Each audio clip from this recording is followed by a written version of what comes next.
આપણે ખાટી કેરી માટે આપણે ખાટી કેરીમાં છાલ નથી કાઢવાની, એમાં આમ જ રાખવાની છે. એમાં આપણે ચડિયાતું નમક નાખવાનું છે.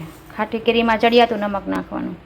આપણે 2 ચમચી નમક અને 1 ચમચી હળદર નાખીને બરાબર મિક્સ કરી દઈશું.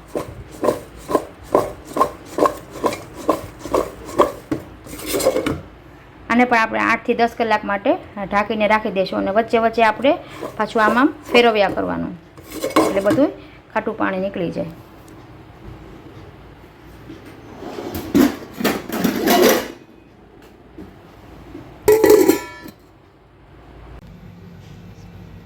કેરી લીધેલી છે એ આ સુકાઈ ગઈ છે બરાબર. આમ તમે આમ દબાવો ને તો આમ પાણી ન નીકળવું જોઈએ. આ બરાબર સુકાઈ ગઈ છે. આ 250 ગ્રામ રાઈના કુરિયા છે, એને મેં અધકચરા દળી લીધા છે. 500 ગ્રામ મેથીના કુરિયા છે, એને પણ મેં અધકચરા દળી લીધા છે.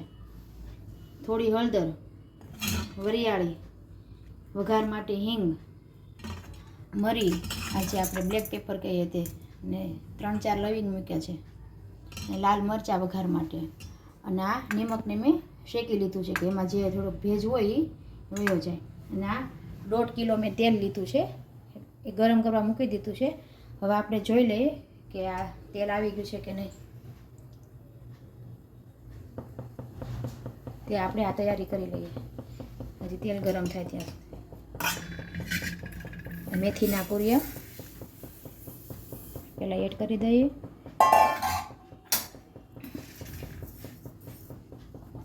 અને એની ઉપર રાઈના.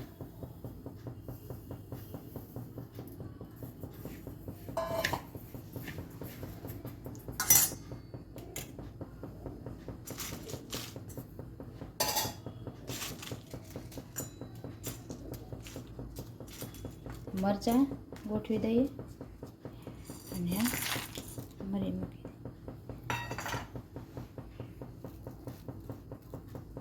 હિંગ, નમક એ સાથે જ એડ કરી દેવાનું છે, એટલે એને બરાબર શેકાય છે. આમાં નમક ચડિયાતું હોય છે.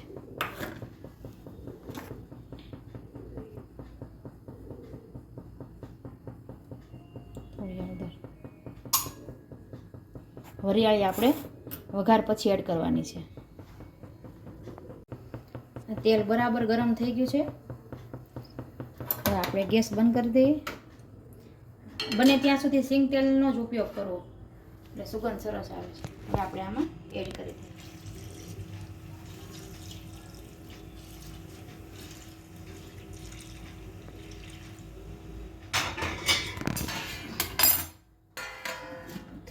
અને 10 મિનિટ ઢાંકી દઈએ. 10 મિનિટ થઈ ગઈ છે. આપણે બરાબર આને મિક્સ કરી દઈએ. લાલ મરચું પાવડર આપણે લાસ્ટમાં એડ કરવાનું છે. જો પહેલાં એડ કરી દેશો તો અથાણું આમ કાળું થઈ જાય છે. હવે આપણે વરિયાળી પણ એડ કરી દઈએ.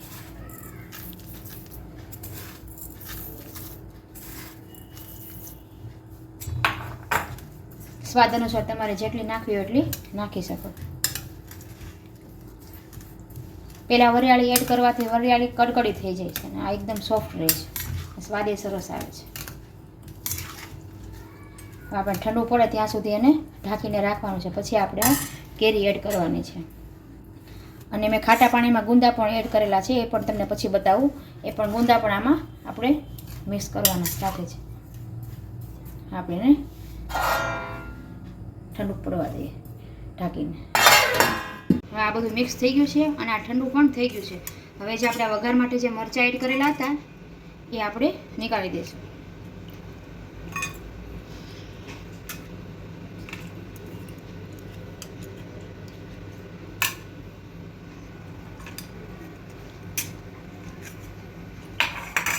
આમાં હવે મરચું એડ કરી દઈશું.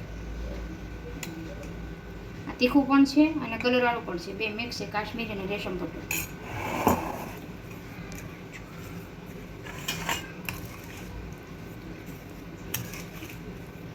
બરાબર મિક્સ કરી પછી આપણે કેરી એડ કરશું.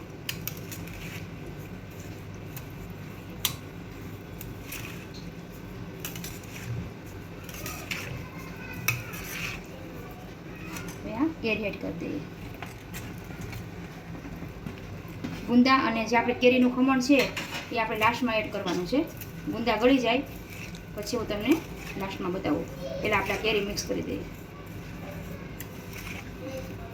આમ કેરી મિક્સ કર્યા પછી પણ 3-4 દિવસ આપણે બહાર જ રાખવાનું છે. પછી આપણે બોટલમાં ભરવાનું છે કાચની બરણીમાં. અત્યારે આપણે આમાં જ રાખવાનું 3-4 દિવસ માટે. આપણે ખાટી કેરી અને ગુંદાનું અથાણું બનાવવાનું છે. તો એના માટે આપણે આ 2 કેરી જોશે. એટલે 1.5 કિલો જેટલી કેરી છે. હવે આપણે છાલ ઉતારી અને આપણે એને ખમણી લઈએ.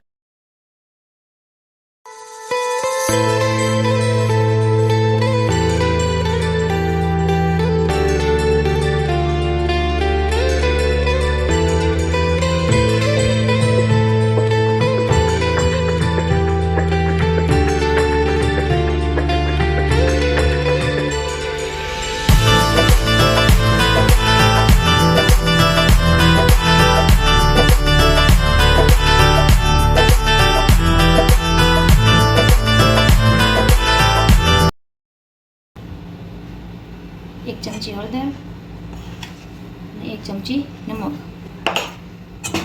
નાખીને મિક્સ કરીને અને પણ 5-6 કલાક માટે ઢાંકીને રાખવાનું.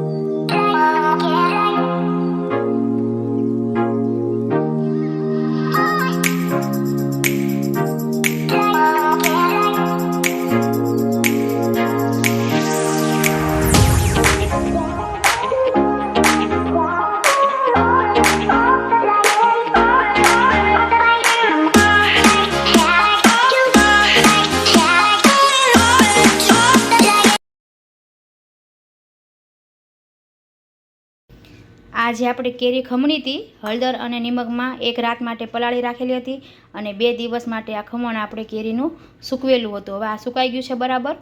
હવે આના એડ કરી દઈએ આપણે અથાણામાં, આ ખાટી કેરીમાં.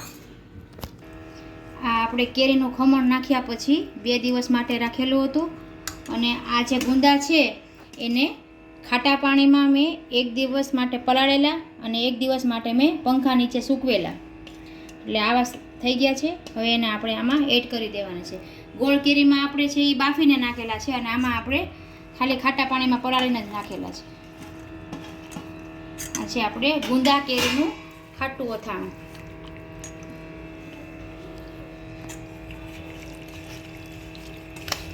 ગુંદા નાખ્યા પછી એને 2 દિવસ માટે આ વાસણ મોટા વાસણમાં જ રહેવા દેવાનું છે અને એને થોડી વારે હલાવ્યા કરવાનું છે એટલે બરાબર ગુંદામાં બધું સેટ થઈ જાય. 2 દિવસ માટે આને આમ જ રાખવાનું છે. પછી આપણે બોટલમાં ભરવાનું છે. તો તૈયાર છે આપણું આ ગુંદા કેરીનું ખાટું અથાણું. જો તમને આ અથાણું સારું લાગ્યું હોય તો લાઇક, શેર અને સબસ્ક્રાઈબ જરૂર કરજો. ફ્રેન્ડ્સ અને ફેમિલીમાં જરૂર શેર કરજો. તમે કેવી રીતે બનાવો છો એ કમેન્ટમાં જરૂર કહેજો. મળીએ અગલા વિડીયો સાથે.